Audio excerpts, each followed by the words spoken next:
तो भारतीय जनता पार्टी की 4 इंजन की सरकार नया कानून नहीं लेके आ सकती है।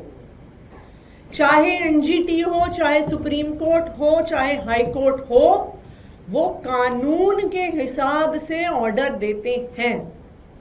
आपको याद होगा जब सुप्रीम कोर्ट ने आम आदमी पार्टी के केस पर दिल्ली की चुनी हुई सरकार को सारी पावर दी थी, तो 8 दिन के अंदर अंदर भारतीय जनता पार्टी की केंद्र सरकार ऑर्डिनेंस लेके आ गई थी।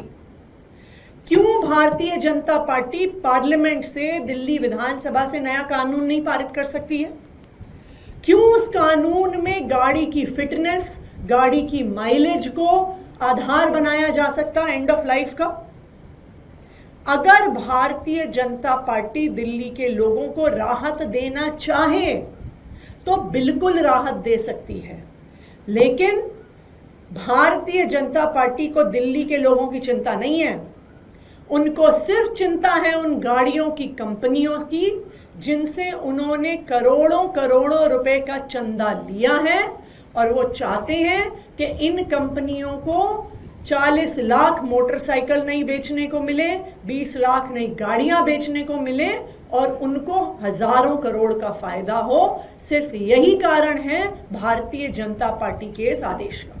ये वही भारतीय जनता पार्टी है जो चुनाव से पहले दिल्ली की सभी झुग्गी बस्तियों में जाकर प्रवास करती थी।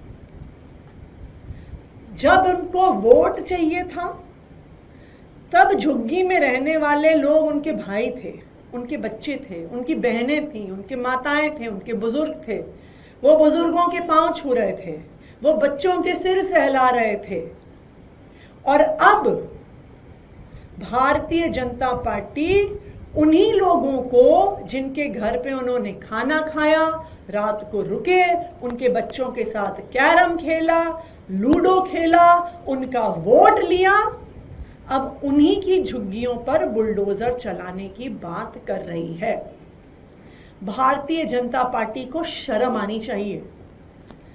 अगर दिल्ली के झुग्गियों में कोई लोग रहते हैं तो वो पूर्वांचल से आने वाले हमारे भाई बहन रहते हैं, जो यूपी से, बिहार से दिल्ली में काम की खोज में आते हैं। और सिर्फ दिल्ली में नहीं, देश के सब बड़े शहरों में, चाहे बॉम्बे हो, चाहे बेंगलोर हो, चाहे सूरत हो, हमारे पूर्वांचल के भाई बहन काम की तलाश में शहरों में आते हैं और ज़्यादातर जेजे क्लस्टर्स में झुग्गियों में रहते हैं।